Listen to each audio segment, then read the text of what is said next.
Palau anchorage. The night of March 31st, 1944. The harbor is darker than it should be. 3 days of American carrier strikes have left fuel fires on the water and craters in the seaplane ramp.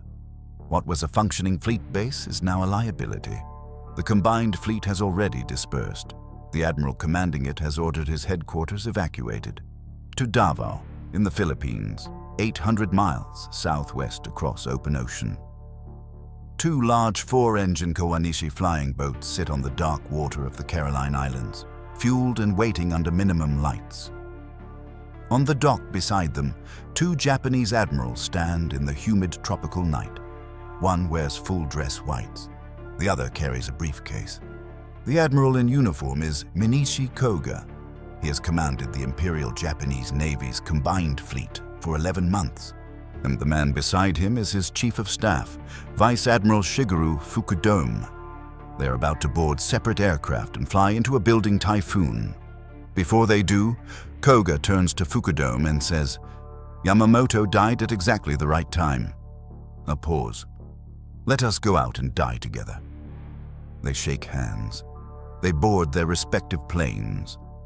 At 10 o'clock in the evening, both aircraft lift off the dark water and disappear into the storm. What was in the briefcase? And why was Japan's fleet commander fleeing his own anchorage at night? The answer requires going back 18 months, to a shipyard on the James River in Newport News, Virginia, to the last day of 1942, to the moment a 30,000-ton answer to both of those questions was commissioned into the United States Navy. The ship's name is Essex. She is 872 feet long. At full load, she displaces 31,000 tons, a hull carrying up to 4 inches of special treatment steel armor. Her anti-aircraft batteries include 17 quad-barrel 40mm Bofors guns, 60 rapid-firing 20mm cannons, and 8 twin 5-inch turrets guided by fire control radar, capable of reaching aircraft 7 miles out and detonating proximity-fused shells at altitude without a direct hit. Her flight deck holds nearly 100 aircraft. A combat information center integrates radar coverage from sea level to 30,000 feet. 4-channel VHF radios connect her fighter directors to every plane in the air. She is not, by herself, a war-ending weapon. What makes her dangerous is what she precedes. 1 month after Essex commissions, Yorktown follows. In February 1943, Lexington. In May, Bunker Hill. And then every 2 months, another Essex-Class carrier enters service. Another 30,000 tons, another 90 aircraft, another squadron of F-6F Hellcats. Every 2 months with the regularity of something that has no reason to stop, because no one in the shipyards has told it to stop. 9 Independence-class light carriers commissioned in 1943 alone. Construction time has been reduced to as few as 14 months. The yards at Newport News, Norfolk, Philadelphia, and Brooklyn work around the clock because the program has every priority the United States government can give it. By the end of the war, 17 Essex-class fleet carriers will have commissioned. Against that production, the Imperial Japanese Navy manages to complete a single purpose-built fleet carrier across the entire war. Her name is Taiho. She takes 32 months to build. Essex, laid down less than 3 months before her, commissions in 20. 1 ship against 17. That gap is not a statistic. It is the architecture of everything that follows. There is a man who understood this before anyone on his side cared to say it aloud. Admiral Isoroku Yamamoto studied at Harvard from 1919 to 1921. He served as naval attaché in Washington. He walked through American factories, read American production figures, played poker with American officers, and came away with a clear understanding of how they calculated odds. When the question of war against the United States was put before the Imperial Navy, he was unambiguous. Japan cannot win a prolonged industrial conflict against America. not in shipyards, not in aircraft plants. Within a year, perhaps two, the weight of American production would overwhelm any Japanese advantage. Then Japan attacked Pearl Harbor. Yamamoto, who had argued against starting the war, went to work winning it. He is never given the chance to face what he feared.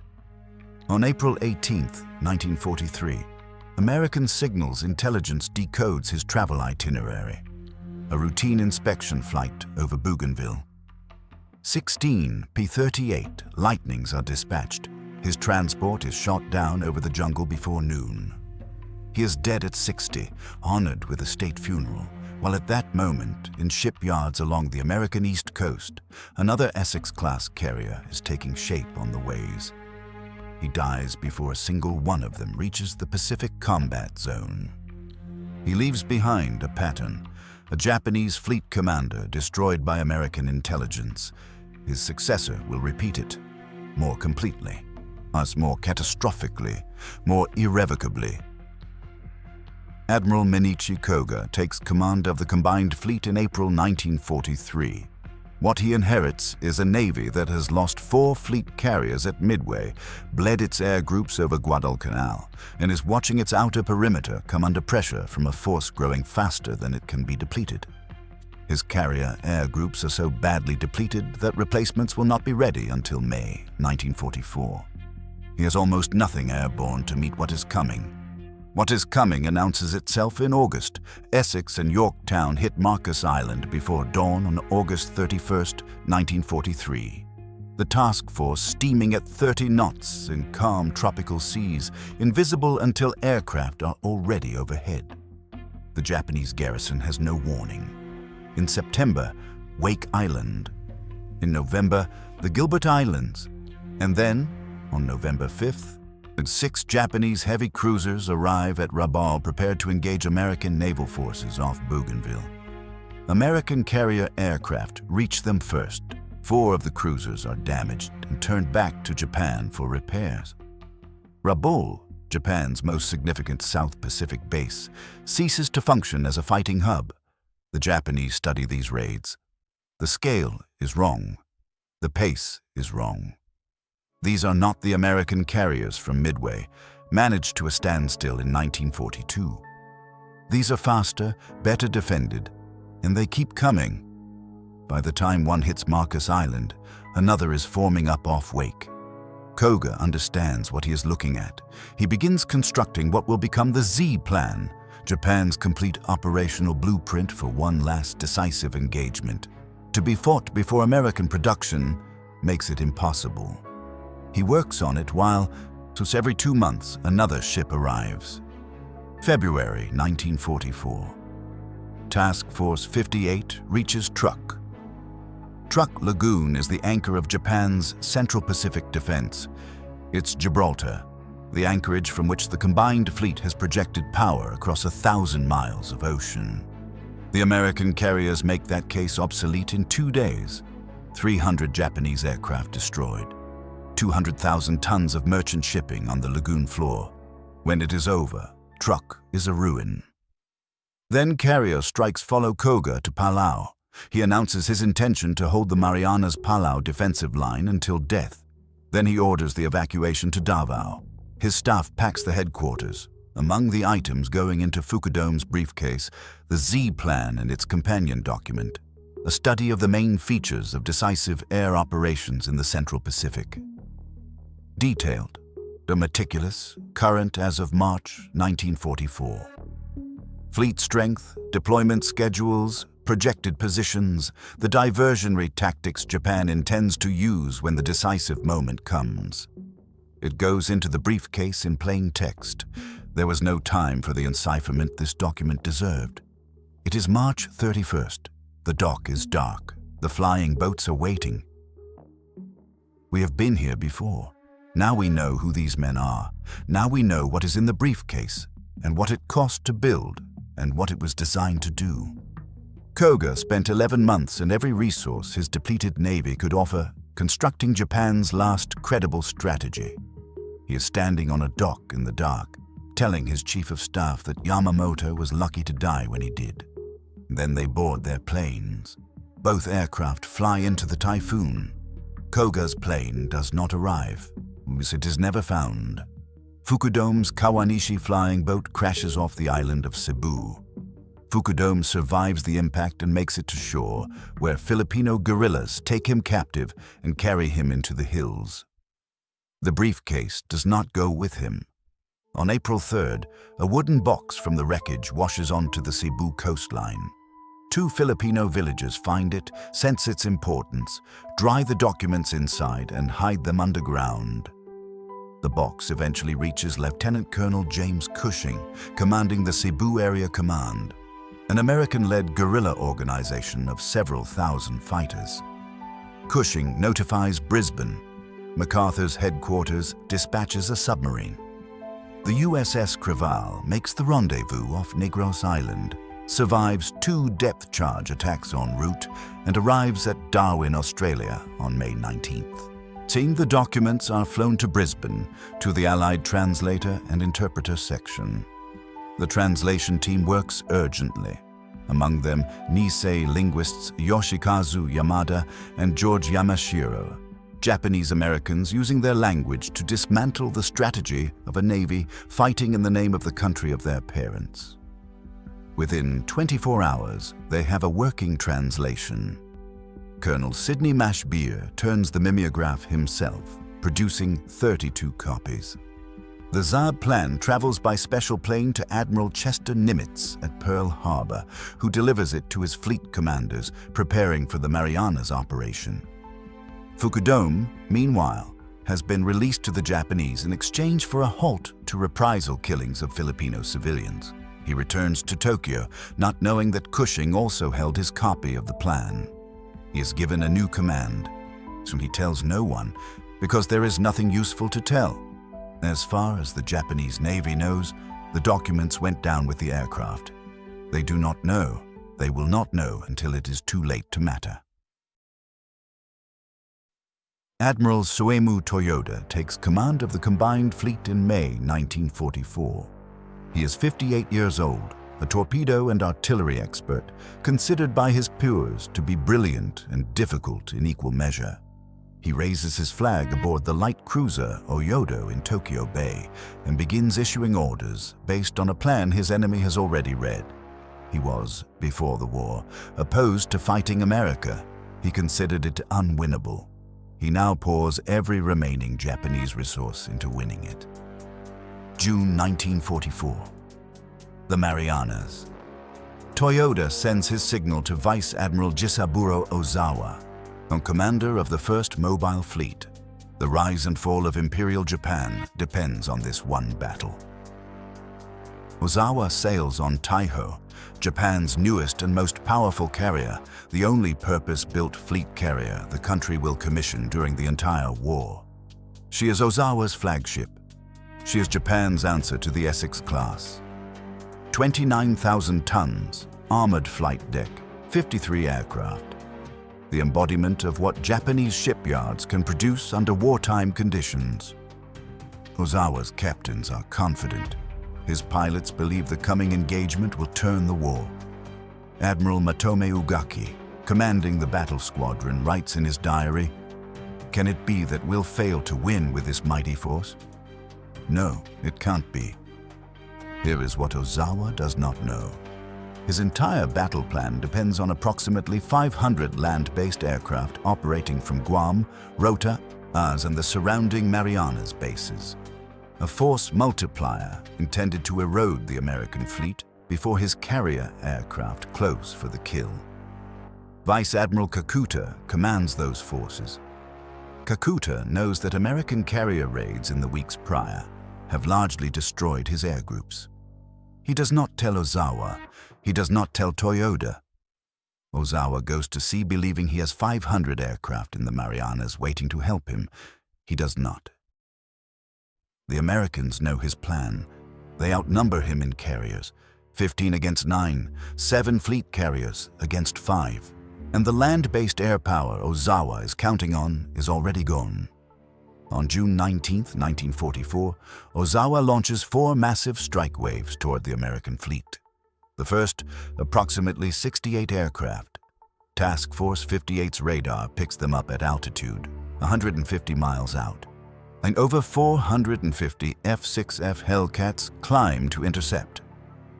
Vice Admiral Mark Mitcher rides backward in a swivel chair on the wing of Lexington's flag bridge.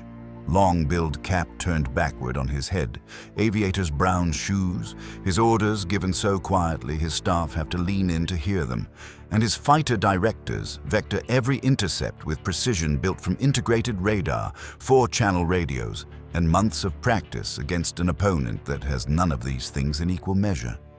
The Japanese pilots, many flying their first combat sorties, have no answer for it. Of the first wave, fewer than 30 aircraft return. During the debrief afterward, a pilot from Lexington finds his words for it. Why, hell, it was just like an old-time turkey shoot down home. 3 more waves follow. Each one meets the same result. Then, at 2:30 in the afternoon, Taiho tears herself apart. She has already taken a single torpedo from the submarine Albacore. The hit damages aviation fuel lines. A maintenance engineer, attempting to clear the vapors building below decks, runs the ventilation system at full capacity, not to isolate the fumes, but to disperse them through the entire ship. Every compartment, every corridor, every space below the flight deck. A generator spark ignites them. The explosions cascade inward. Within minutes, Taiho is beyond saving. Of her crew of 2,150, fewer than 500 escape alive. Ozawa is transferred to another ship before she goes under. Japan's newest carrier, Ozawa's flagship, and the ship that represented everything Japanese shipyards had built toward during the war.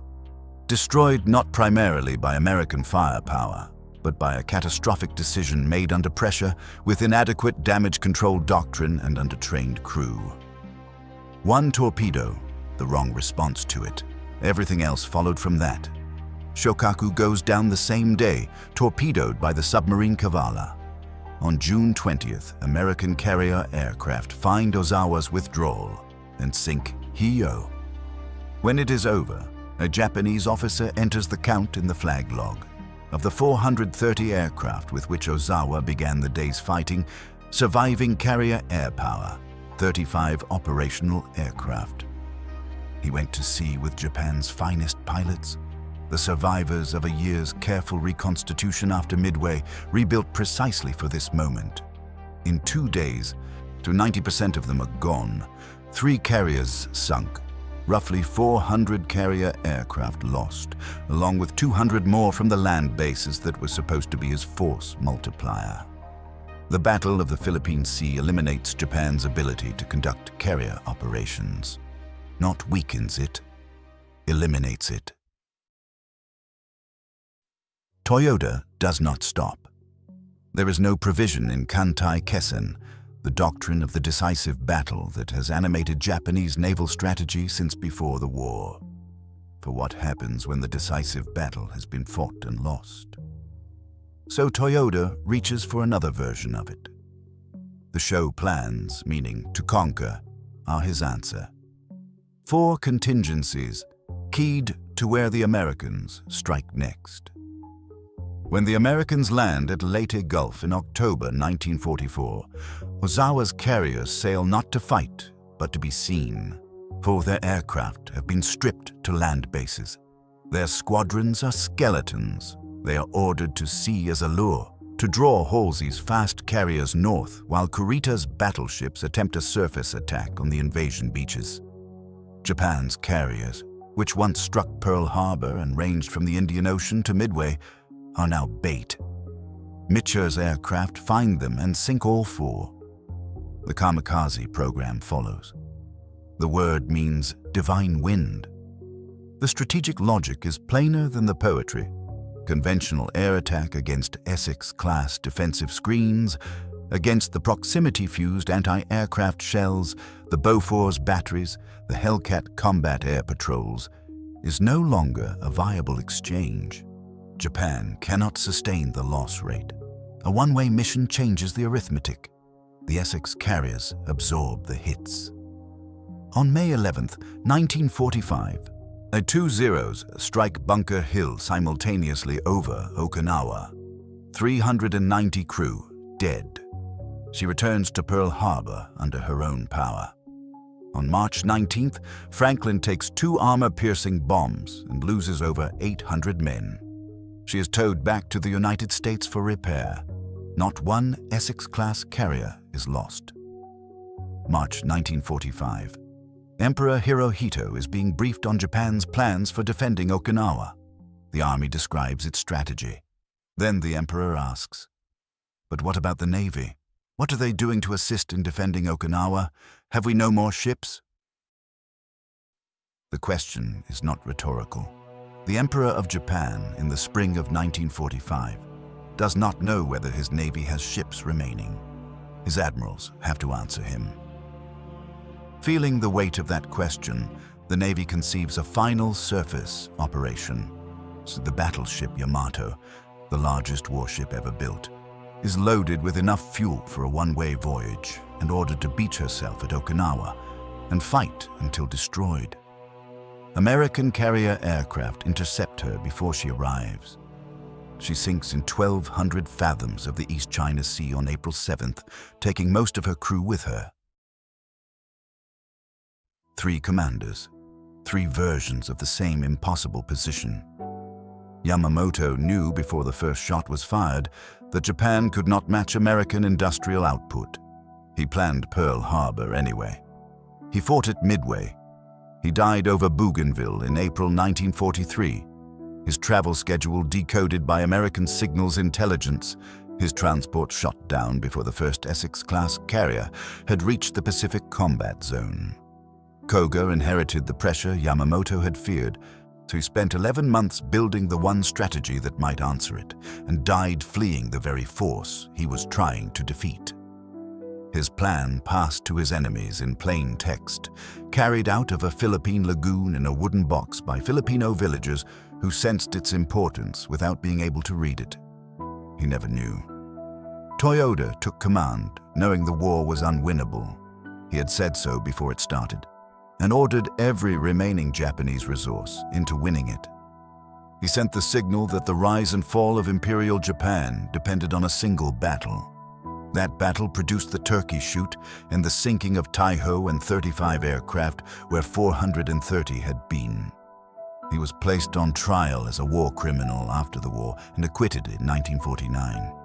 He died in 1957.